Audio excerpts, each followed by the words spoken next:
ലണ്ടനിലെ ബർമിംഗ്ഹാമിൽ ഗൾഫ് രാജ്യങ്ങളിൽ ഞാൻ പോയി പ്രസന്റേഷൻ നടത്തി, ഞാൻ സഹായം മേടിച്ചിട്ടുണ്ട്.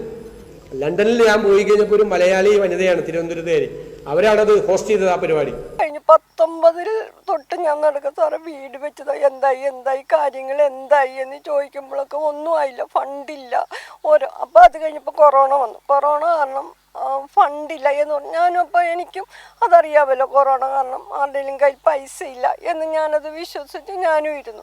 ഈ കൊറോണയും കഴിഞ്ഞു, അത് കഴിഞ്ഞ് ഓരോ കാര്യങ്ങൾ വന്നു. സാറിന് അവിടെ ചെന്ന് കാണാൻ ചെല്ലുമ്പോൾ സാറിത് സംസാരിക്കാനുള്ള ഒരു താല്പര്യം സാറ് കാണിക്കുന്നില്ല.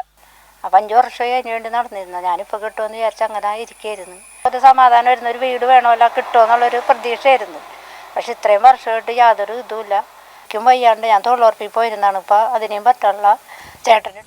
ശരി, ഇത് വി.ഡി. സതീശൻ പറഞ്ഞതുപോലെ, ഇപ്പോൾ സേനാപതി പറഞ്ഞതുപോലെ നിരവധി ആളുകൾക്ക് വീട് വെച്ച് നൽകിയെന്ന് പറയുമ്പോൾ ആ വീടിന്റെ ഗുണഭോക്താക്കൾ ആകേണ്ടിയിരുന്ന ആളുകളുടെ പ്രതികരണമാണ് ഒന്നും ലഭിച്ചിട്ടില്ല എന്ന് ഇപ്പോഴും പറയുന്നത്. ഞാൻ അതിലേക്ക് വരാം. ഞാൻ മുൻപ് പ്രേക്ഷകരെ കേൾപ്പിക്കാൻ ശ്രമിച്ചത് വി.ഡി. സതീശൻ അന്ന് വിദേശയാത്രയിൽ വിദേശത്ത് പോയി ഈ നിലയിൽ ആളുകളിൽ നിന്നും ഞാൻ വരാം സേനാപതി, ഞാൻ വരാം. അതല്ല ചോദ്യം, അതല്ല ഈ പ്രതികരണമല്ല ഞാൻ കേൾപ്പിക്കാൻ ശ്രമിച്ചതും.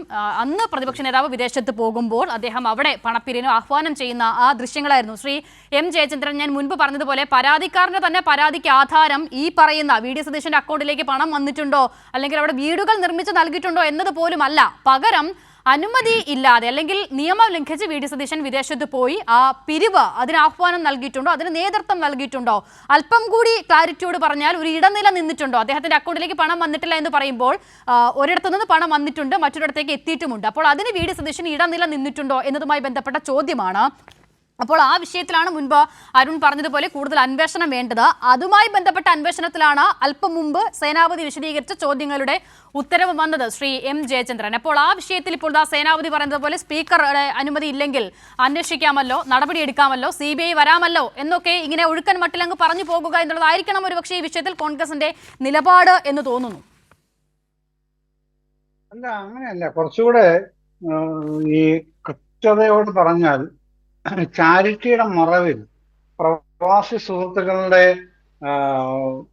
പണം മണി ലോണ്ടറിങ്ങിന് വിധേയമാക്കിയിട്ടുണ്ടോ എന്നുള്ള ഒരു സംശയം, അത്തരത്തിലുള്ള പ്രബലമായ ഒരു അന്വേഷണം ഇക്കാര്യത്തിൽ അനിവാര്യമാണ് എന്നുള്ള നിലയിൽ തന്നെയാണ് കാര്യങ്ങൾ ആഴത്തിൽ ഇതുമായി ബന്ധപ്പെട്ട് പഠിക്കുന്നവർക്ക് മനസ്സിലാവുന്ന കാര്യം. ആ നിലയ്ക്കാണ് ബന്ധപ്പെട്ട ഗവൺമെന്റ് ഏജൻസികൾ അതിനെ കാണുന്നതെന്നാണ് ഞാൻ മനസ്സിലാക്കുന്നത്. ഒന്ന്. രണ്ടാമത്, അതിന്റെ കാര്യങ്ങളിലേക്ക് വരുന്നതിന് മുമ്പ് ഒരു കാര്യം കൂടെ ഒന്ന് പറയേണ്ടതുണ്ട് അസുഖ.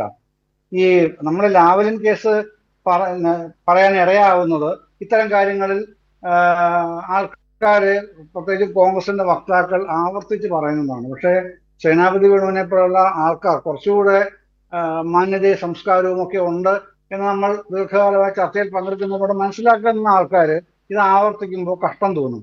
കാരണം ഇപ്പോൾ അദ്ദേഹം പറയുന്നുണ്ട്, ഏറ്റവും ഒടുവിൽ പറഞ്ഞത് എന്താ, ഇപ്പോഴും 40-42 പ്രാവശ്യമായി സുപ്രീം കോടതി കിടക്കുന്നു. താങ്കൾ എന്തിനാണ് ഇങ്ങനെ പറയുന്നത്? കാരണം ഞാൻ പറഞ്ഞത് 2013 നവംബർ 5 പിണറായി വിജയനെ കുറ്റവിമുക്തനാക്കിയല്ലോ CBI സ്പെഷ്യൽ കോടതി. അന്ന് BJP-ക്കാര് നാടിനെ പ്രചരിപ്പിച്ചൊരു കാര്യമുണ്ട്, ഇത് കോൺഗ്രസും പിന്നെ CPM-ഉം തമ്മിലുള്ള അന്തർധാരയുടെ ഭാഗമാണ് അത്രേ പിണറായി വിജയനെ കുറ്റവിമുക്തനാക്കിയത്. അത് കഴിഞ്ഞ് CBI തന്നെ ഹൈക്കോടതി പോയല്ലോ, കേരള ഹൈക്കോടതി വലിച്ചെറിഞ്ഞില്ലേ ആ കേസ്, സ്പെഷ്യൽ കോടതിയുടെ ഉത്തരവ് ശരിവെച്ചുകൊണ്ട്.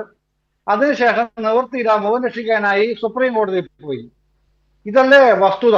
ഇപ്പൊ പറയുന്നത് എന്താ, നിങ്ങളെ പോലുള്ള അന്ന് കോൺഗ്രസ് നേതാക്കൾ കോൺഗ്രസിനെ CPM-നാണ് കുറ്റം പറഞ്ഞെങ്കിൽ ഇന്ന് BJP-യും CPM-ഉം തമ്മിലുള്ള അന്തർധാരയാണ് ഈ പ്രശ്നത്തിന് അടിച്ചുറയായി നിൽക്കുന്നത് എന്ന് ഒരു ഉളുപ്പുമില്ലാതെ കോൺഗ്രസുകാർ തന്നെ പറഞ്ഞു നടക്കുന്നതാണെന്ന് നമ്മള് ഇത് എന്തൊരു പിന്നെ ഈ ബോധത്തിന്റെ ആ ഒരു രൂപം എങ്ങനെയൊക്കെയാണ് നിങ്ങൾ മാറ്റി തീർക്കുന്നതെന്ന് ആലോചിച്ചിരിക്കുന്നത് തന്നെയാണ്.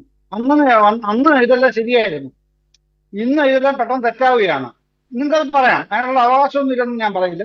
പക്ഷേ പിന്നെ ഭരണഘടനാ പദവി വഹിക്കുന്ന ഒരു മുഖ്യമന്ത്രിയാണ് നിങ്ങൾ ആക്ഷേപിക്കുന്നതെന്ന് ആലോചിക്കണം. അങ്ങനെ ആലോചിച്ച് പറയുമ്പോൾ അതിനെ കൂടുതൽ ഉത്തരവാദിത്വ ബോധത്തോടെ തെളിവുകൾ ഹാജരാക്കാൻ കഴിയുന്നില്ലെങ്കിൽ അത് പിന്നെ താങ്കളടക്കമുള്ളവർക്ക് കുരുക്കായി മാറും എന്ന് മാത്രമേ ഞാനിപ്പോൾ സൂചിപ്പിക്കാൻ ആഗ്രഹിക്കുന്നുള്ളൂ. വിശദാംശങ്ങളിലേക്ക് പോകുന്നില്ല. എന്തായാലും അത് നിർത്തുന്നതാണ്, ഈ അനാവശ്യമായ ഇത്തരം ഭാഷണങ്ങൾ നിർത്തുന്നതാണ് ബന്ധപ്പെട്ട എല്ലാവർക്കും നന്നാവുക എന്ന് മാത്രമേ എനിക്ക് പറയാനുള്ളൂ. മറ്റൊന്ന്, ഈ പറയുന്ന താങ്കൾ പറഞ്ഞല്ലോ എന്താണ് ക്ലീൻ ചിറ്റ് എന്ന് മനസ്സിലാവുന്നില്ല എന്നുള്ളത്. ക്ലീൻ ചിറ്റ് മറ്റൊന്നുമല്ല, ഈ രാവേൻ കേസിൽ 2013 നവംബർ 5 പിണറായി വിജയനെ കുറ്റവിമുക്തനാക്കി കേസിൽ നിന്ന്. അതുപോലുള്ള കുറ്റവിമുക്തി പ്രതിപക്ഷ നേതാവ് വി ഡി സതീശന് ഉണ്ടോ? അതാണ് ക്ലീൻ ചിറ്റ്. അത് മാത്രമാണ് ക്ലീൻ ചിറ്റ്. അങ്ങനെ കുറ്റവിമുക്തി ഉണ്ടോ? ആ കുറ്റവിമുക്തി ഇല്ലാനുള്ള തെളിവാണല്ലോ ഈ റിപ്പോർട്ടിൽ താങ്കൾ തന്നെ ആവർത്തിച്ച് വായിച്ചല്ലോ.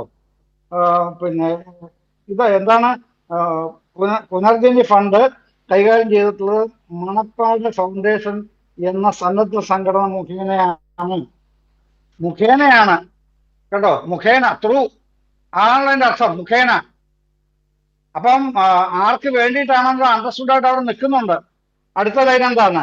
Shri V D Satheesan fund കൈകാര്യം ചെയ്തതായി അറിവായിട്ടില്ല.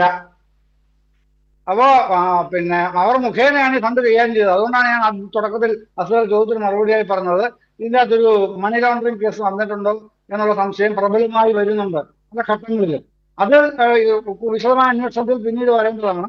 അത് വരുക എന്നുള്ളതൊക്കെ ഫ്യൂച്ചർ കോഴ്സാണ്, വരുമ്പോൾ അന്നേരം നോക്കാന്നുള്ളത്. പക്ഷേ അനാവശ്യമായ ഒരു രാഷ്ട്രീയ പ്രചാരണമാണ് ഇക്കാര്യത്തിൽ LDF ഗവൺമെന്റ് നടത്തുന്നത് എന്ന് പറയുമ്പോൾ അതിലാണ് പരാതി കൊടുത്തതെന്ന് പറഞ്ഞ് നിങ്ങൾ പരിശോധിക്കാൻ തയ്യാറാവണ്ടേ പ്രിയപ്പെട്ട സേനാപതി വേണു? ആരാണ്? യൂത്ത് കോൺഗ്രസിന്റെ എറണാകുളം ജില്ലാ സെക്രട്ടറി ആയിരുന്ന പ്രസാദേന്ദ്രൻ ഉണ്ടല്ലോ, പിന്നെ കാതിക്കുടം ആക്ഷൻ കമ്മിറ്റിയുടെ ജെയ്സൺ പാണ്ടിക്കുളങ്ങര ഉണ്ടല്ലോ, ഇവരൊക്കെ മാർക്സിസ്റ്റുകാരാണ്. അതെന്താണ് അങ്ങനെ പറയുന്നത് താങ്കൾ? അപ്പൊ ഈ പരാതിക്കാർ എന്തുകൊണ്ടാണ് പരാതിപ്പെട്ടതെന്നുള്ളത് അവർ പലവട്ടം വിശദീകരിച്ചിട്ടുണ്ട്.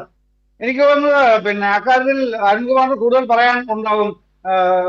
കേസിന്റെ ഒരു കേസിൽ താങ്കൾക്ക് വക്കാലത്തുണ്ടായിരുന്നു ഞാൻ മനസ്സിലാക്കിയിട്ടില്ല. ശരിയാണെന്ന് എനിക്ക് അറിഞ്ഞുകൂടാ, ഞാൻ കേട്ടിട്ടുള്ള അങ്ങനെ, അതുകൊണ്ട് ഞാൻ ചോദിക്കുന്നത്. താങ്കൾക്ക് അത് കൂടുതൽ പറയാൻ കഴിയുമെന്ന് എനിക്ക് തോന്നുന്നു അരുൺ. അത് പറയണം കേട്ടോ, അത് പറയണം. കാരണം ഇങ്ങനെ അനാവശ്യമായി മുഖ്യമന്ത്രിയുടെ ഓഫീസിൽ നിന്ന് ആരോ ചെയ്തു കൊടുത്തത്, CPM-ന്റെ AK സെന്ററിൽ നിന്ന് ആരോ പരാതിപ്പെട്ടു എന്നുള്ള നിലയ്ക്കാണ് കോൺഗ്രസിന്റെ നേതാക്കളുടെ ഇന്നത്തെ വർത്തമാനം കേട്ടാൽ തോന്നുക. പ്രിയപ്പെട്ട ശ്രീ സേനാപതി ഇവിടെ ചർച്ച ചെയ്യുമ്പോഴും അദ്ദേഹത്തിന് ധ്വനി വരുന്നത് ഇത് ഏതോ താല്പര്യത്തിന് വേണ്ടി CPM ഏർപ്പെട്ട അല്ലെങ്കിൽ ഗവൺമെന്റ് ഏർപ്പെട്ട് ചെയ്തിട്ടുള്ള ഒരു നടപടി പോലെ കേൾവിക്കൊണ്ട് തോന്നും, പ്രേക്ഷകർക്ക് തെറ്റായി തോന്നിപ്പിക്കാൻ ഇടയുണ്ട്. അതുകൊണ്ടാണ് ഞാൻ അത് എടുത്തു പറഞ്ഞത് ശ്രീ അരുൺകുമാർ പറയാൻ കഴിയും എന്നുള്ളത് കൊണ്ട്. ഓക്കെ.